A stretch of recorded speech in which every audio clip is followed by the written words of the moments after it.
আমার এত পরিমাণে বালা চাউয়ের ভর্তা খেতে মন চাচ্ছে। সো এখন আর কি করার, পেঁয়াজ কাটা আছে, আন্টি কেটে দিয়ে গিয়েছে, বাট ওই পেঁয়াজগুলো একটু মোটা মোটা, ভর্তার জন্য তো একদম চিকন করে পেঁয়াজ কাটতে হবে।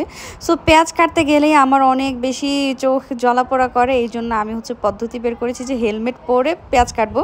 আর এইটা আমি যখন পেঁয়াজ কাটি ঘরে তখন আমি এইভাবে হেলমেট পরেই নেই। আর এখন আমি একটু শুকনা মরিচও ভেজে নিচ্ছিলাম। আর আজকে আমার জন্য একটা কম্বো পাঠানো হয়েছে, যেটার মধ্যে কম্বোতে ছিল 5টা জিনিস কি কি আমি আগে একটু দেখিয়ে নেই। কম্বোর মধ্যে ছিল নাগা মরিচের আচার, রসুনের আচার, গরুর মাংসের আচার, গরুর মাংসের বালাচাও, আর চিংড়ি মাছের বালাচাও। আর এই সবগুলো প্রোডাক্ট হয়তো আপনারা দেখিয়ে চিনতে পারছেন কোন পেজের। এটা ফ্যামিলি কিচেন ফেসবুক পেজের। আপুর পেজের এই আচার আর বালাচাও নিয়ে আমার আইডিতে এই নিয়ে হয়তো 4 থেকে 5টা ভিডিও আমি আপলোড দিয়েছি, কারণ আমি এত পরিমাণে অর্ডার করি আপুদের কাছ থেকে। আর আপনাদের একটা কথা ছিল যে আপু যখন ডেলিভারি করে আচারগুলো পাঠায় তখন আচারের অয়েলগুলো পড়ে যায়। সো এখন থেকে আপুর প্যাকেজিংটা কিন্তু আপু এইভাবে করেছে, একদম বাবল দিয়ে উপর দিয়ে টেপ দিয়ে ভালো করে আপু প্যাকেজিং করেছে, যেন এখন থেকে আর দূরে কোথাও পার্সেল পাঠালে বা যেখানেই পাঠাক না কেন অয়েল যেন পড়ে না যায়। আবার এই দেখেন আপু কিন্তু শক্ত কাগজ দিয়েও আচারের ডিব্বাগুলোকে মুড়িয়ে দিয়েছে। সো এখন যখন অর্ডার করবেন কোনো রকম কোনো তেল কিন্তু আর পড়বে না।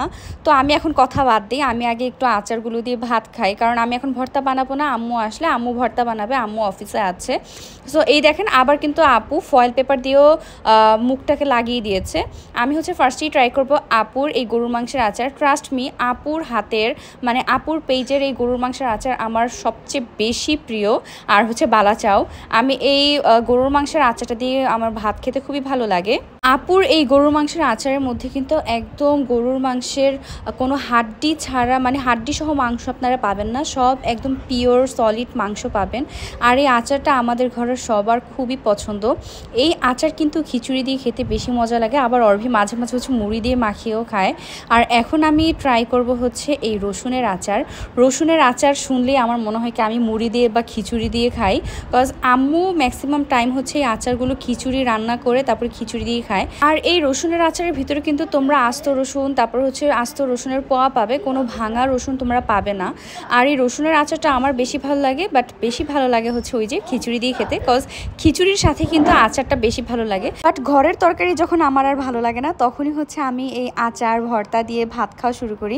আমার ভর্তা অনেক বেশি ফেভারেট। আর এখন আমি ট্রাই করব নাগা মরিচের আচার। বাবারে এত আস্ত আস্ত মরিচ ছিল, আমি তো দেখেই ভয় পেয়ে গিয়েছি, কারণ আমার কিন্তু এই বোম্বা মরিচ খুবই ভয় লাগে। আর আমি তো খুবই ভয়ে এই আচারের তেলটা নিয়েছি, আমি কিন্তু কোনো বোম্বা মরিচ নেইনি। তাও এত পরিমাণের ঝাল ছিল, আমি তো খেয়ে প্রায় একদম ঘেমেই যাচ্ছিলাম। আর খাচ্ছিলাম, ভাবছিলাম যে হ্যাঁ আমি এটা কী করলাম, এত ঝাল। বাট এই মরিচটা এই মরিচের আচারটা খিচুড়ির সাথে খেলে বেশি ভালো লাগবে।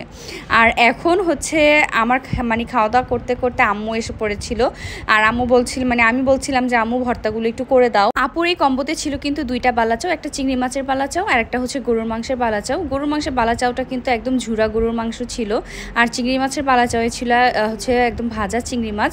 আর আম্মু আজকে ভর্তা করবেন। আম্মু বলছে যে আমার ভালো লাগছে না, তাই আব্বুকে বললো ভর্তা করতে। আব্বুও তো ভর্তা করা শুরু করে দিল। বাবা রে, আব্বু যখন মরিচগুলো মাখছিল আমার তো মনে হচ্ছিল যে আমারই হাত একদম জ্বালা পোড়া করছিল, এতগুলো মরিচ আব্বু কীভাবে হাত দিয়ে কস করে মেখে ফেললো। আর ট্রাস্ট মি, আমার এত বেশি মজা লেগেছে এইগুলো দিয়ে ভাত খেতে। বালাচাও হলে আমার আর কিচ্ছু লাগে না, আমি বালাচাও দিয়ে অনেকগুলো ভাত খেতে পারি। আর আমি আবারও বলছি, কম্বোর মধ্যে থাকছে 5টা জিনিস, 3টা আচার আর 2টা বালাচাও। তোমরা পেয়ে যাচ্ছ ফ্যামিলি কিচেন ফেসবুক পেজে।